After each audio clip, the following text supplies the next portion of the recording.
नमस्कार, मैं हूं निवेदिता। पीएम मोदी का आत्मनिर्भर अभियान क्या है ये अभियान?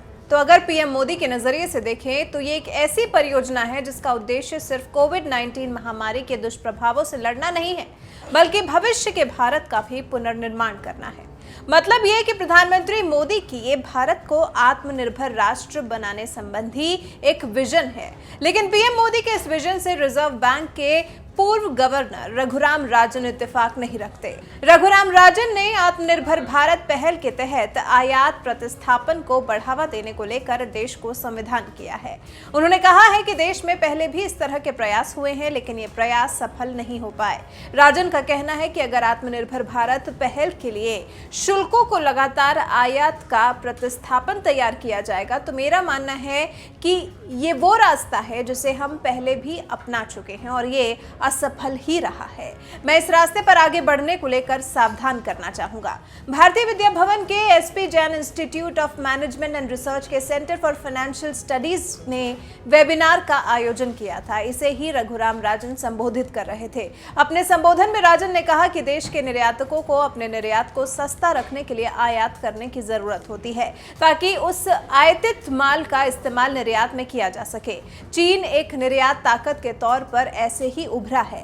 वो बाहर से विभिन्न सामान को आयात करता है और उनकी असेंबली करता है और फिर आगे निर्यात करता है। रघुराम राजन का साफ कहना है कि निर्यात के लिए आयात करना जरूरी होगा। ऊंचा शुल्क मत लगाइए, बल्कि भारत में उत्पादन के लिए बेहतर परिवेश तैयार कीजिए।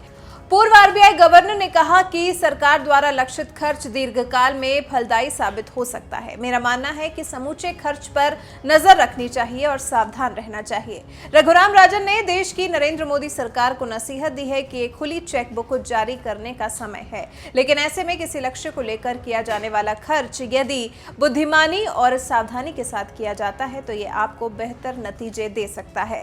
राजन ने कहा है कि वास्तविक समस्याओं को पहचानना जरूरी है।